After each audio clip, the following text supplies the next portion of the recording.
I can see perfectly clear that you're looking good, this whiskey's looking good, but we are tasting blind to give you the most honest opinions possible. Let's get into this and find out what we're working with.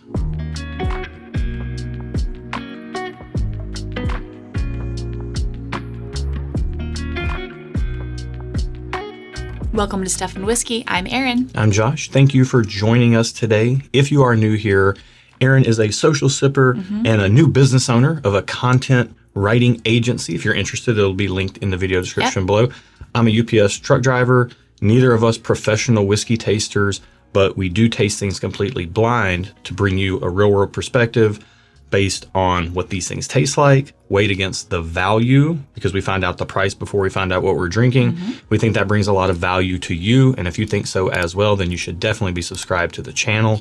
With that said, I think we should get into this. Let's begin. Again, we're not really we're not professional whiskey tasters, and we're really not even reviewers. This is a blind reaction so that we cut out all the bias and stuff. So let's get this on the nose. Ooh. What are you getting? Weirdness. Really? I don't know how to feel about that. I was going to say it smells like whiskey. Like whatever I expect to smell, I smelled it. Sometimes you say something smells like a freshly painted room. Like this smells like white paint? Yeah, this has like a latex paint type of note to it to me. Yeah, I could see that. I was thinking the outside. Like there's like kind of like outside air, like fall outside air. And when you say that, I think I've zeroed in on that being a little bit of like a earthy, airy type of smell. And I definitely get that underneath kind of this weird fruity note in here to me. It's almost like it's gonna sound crazy. I've never called this note before, but it almost smells like a mango kiwi combination. May I ask how many mangoes and how many kiwis you've had in your lifetime? I've had a few mangoes and a few kiwis in my lifetime. Okay. Now, I don't eat either of them very much. I've never seen you eat either, but I don't personally care for those too much. Yeah. Now, I like that flavor in other things as like an augmented flavor. Gotcha. You know, like a kombucha or something that has mango or kiwi juice in it. Right. I don't like to eat the fruit that much. I can see that. It's got like a weird fruity, non-traditional fruit or non-mainstream fruit. This is like on the This is a off the beaten path. tropical fruit. Mangoes and kiwis are tropical fruits. Yeah, that's what this is. It's tropical fruit with like a little bit of like earthy funk, but not in a bad way. I just want to drink it because I don't really know what I'm getting on the nose, if I'm being honest. It smells like whiskey. I just want to see what it tastes like. I don't even know what it smells like, but it smells sweet and interesting and maybe a little scary. Let's get into the palate.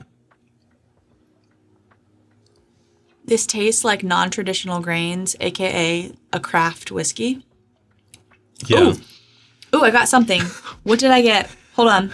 If you're watching this, rewind the video and look at my face right before she said ooh, because I got whatever it is that she got, and I made a face. Wow. I have no clue what we're working with here. It's like, wow. My brain is like combusting right now. I don't know how to say words. It tastes like whiskey. There's a sweetness there that you get with bourbon. But it also kind of has a crafty-ish note to it. Maybe they're using non-traditional grains, local grains to them sort of deal. But then there's like this little sharp flavor bomb of something, but I don't know what it is. And I can't tell if I like it or dislike it. Okay. You seem very excited. I'm intrigued. Well, I'm intrigued. Let's go ahead and just say this up front. This is a very unique experience from most things that are out there. Correct. Which I think could be a value add for you if you like different and interesting things, or it could be a big ding for you if you don't like that sort of thing and you want something that's a little bit over home plate. Yeah, this is not over home plate. Yeah. I think I like it though, so I think I am gonna go thumbs up on it for right now. I need one more sip to figure out the mouthfeel, the finish. I've been so confused by the flavors, but I will say the finish, like I'm still tasting the finish right now. I think it has a nice finish. I do enjoy the finish. I'm intrigued by the flavors. I don't know if I like them or I don't dislike them, but I don't know how much I enjoy them. But it's enough to be curious for more. Yeah. So I'm going thumbs up for that to see where we land with price and stuff. That will determine a lot. Okay. Yeah, I think that's fair. I'm going to go just okay. It's got decent body. It's kind of silky on the palate, but it has some power to it as well. Like, yeah. It doesn't seem to be low proof. The finish sticks around. I'm still getting those tropical fruits.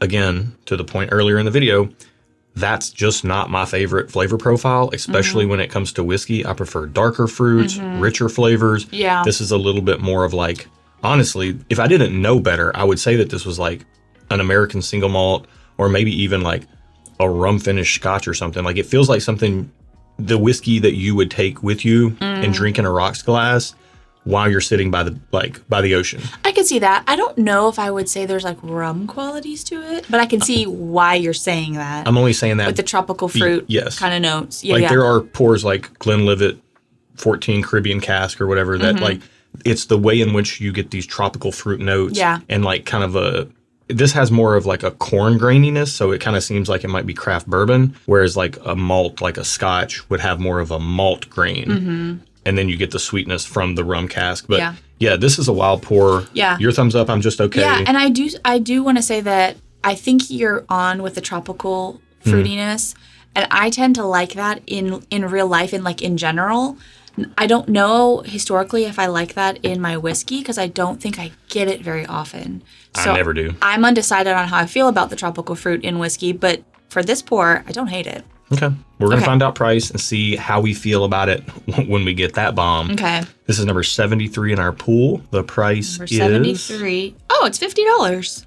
Man, I might have to go thumbs up. I'm staying thumbs up. I feel like I like it enough and I'm intrigued enough by it to spend $50 on it. Just to have the experience and to share it with other people to see what they think about it. Because I do think it's a little bit off the beaten path when it comes to a bourbon, which I think this is probably a bourbon. And if it's not, it's in the wheelhouse of it. And so I feel like if you want a unique experience for $50, sure. I almost have to give it a thumbs up for uniqueness and the fact that it's just so, I mean, it is very different. You saw the whole video play out. This is a wild pour. I would almost never reach for it myself, although I do think it would work really well in a rocks glass over ice. That would probably hold up pretty well. Okay. And to me, it's not something I really am going to reach for almost ever, but it is something I would like to have a bottle of at that price point around just to share with friends. And somebody is going to absolutely love this. I think I would want this to share with people to see what they think. Yeah. And just to like gather all the information of who likes it and who doesn't. All right. So we're both thumbs up. Yep. What are we drinking? We are drinking 2XO American Oak. Yeah. It's 92 proof, which blows my mind because I do think this drinks 100 proofs, maybe slightly higher than 100 proof to me because the finish, there's a decent finish. Yeah, I was thinking like that 100-ish to slightly north of 100. I was thinking like between 1 and 105. This is thanks to Chris Prokopiak. Chris, thank you so much, man. Yeah. That's a wild pour. So tell me about this. Is this a craft? I don't know what that means. What's American? So no, it's 2XO is 2 times oaked. It's Dixon Dedman's project, who used to be with Kentucky Owl. Okay. Gained a huge reputation for being with Kentucky Owl and turning out some absolutely fantastic whiskey. Okay.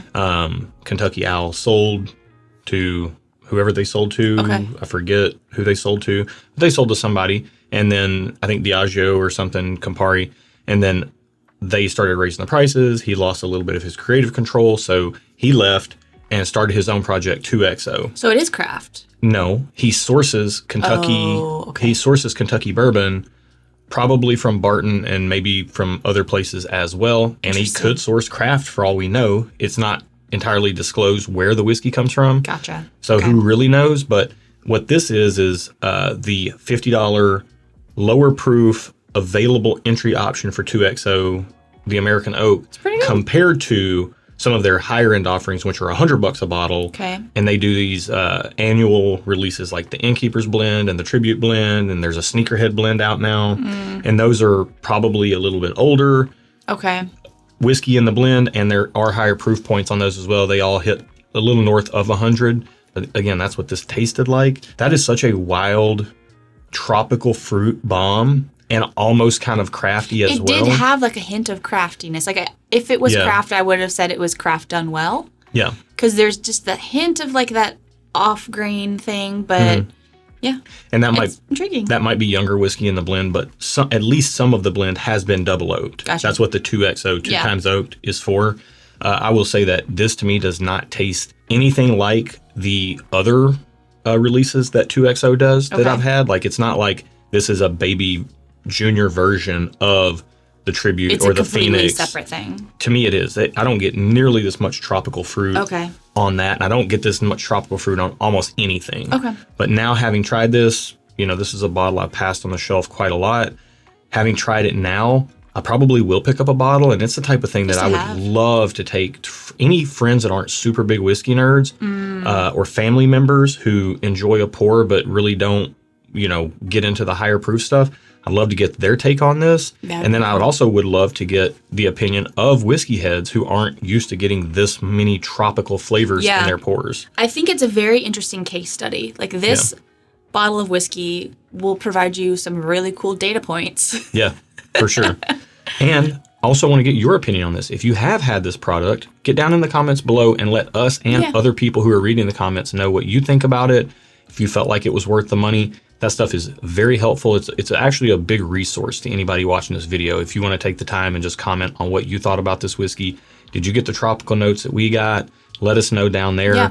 While you're down there commenting and poking around, there's a like button. That helps a lot as far as things go for us. I think it's a thumbs up button. Thumbs up, and you can subscribe as well if you like this unbiased, no labels, frills, or hype type of content. Yep. And hit the bell. It will let you know when we're going live. We do that once a month. You can also find a link to our Patreon community down there, and we do all kinds of stuff. That's where we release our barrel picks. That's where you can get involved in our Discord, and people are swapping samples. We got this sample from Chris through our Discord. We've got all kinds of bonus content, and really the community is the most valuable thing, I think, but there's all kinds of other things going on as well that you can check out. Yep. And you can get shirts like this one over at stuffandwhiskey.com, as well as some Cozy Corner stuff that Erin's got on there, and it's just good holiday gift type stuff. Yeah, because I like to be cozy. Yeah. And there is some written content coming to stuffandwhiskey.com in blog format. It's going to be very beginner friendly and interesting tidbits and things like that from the history of whiskey that Erin will be writing as part of her new career as a business owner and writer for WordSpark Well, Studios. it's not a new career. I've been writing for over 10 years. Correct. But Yeah. owning my own business Your is new business, Yeah. not your new career. Yeah. But that link is down there in the video description as well. So check it all out. It's a bunch of stuff down there for you to check out. Absolutely. That's it for today, y'all. Be good to each other. And until next time, cheers. Cheers. This is wild. I can't say I've ever gotten. kind of dig it. I can't say I've ever gotten like kiwi and melon and You didn't say melon, but you said mango. mango, melon, kiwi, like They're those different, types of yeah. fruits. It's like I that's don't crazy. I don't dislike this. Like I actually it's just off the beaten path enough, but still maintaining the traditional things that it keeps me like I feel grounded, but also a little bit like, well, I'm kind of scared. A little adventurous. A little adventurous. Yeah. I mean, I think it's unique enough that it makes the $50 price point feel like it's worth it. You're not just paying $50 for a Xerox of another bourbon. Right. It is something very unique in and of itself. And I do think this would provide some really good reactions from other people to see what they think. In that way, like I haven't bought any of the higher priced 2XO offerings. I've tried them, thanks to our community, but I haven't bought any of them because I don't feel like they're distinctly different enough from other $100 bottles. Yeah. I feel like this is distinctly different enough from other $50 bottles. I agree.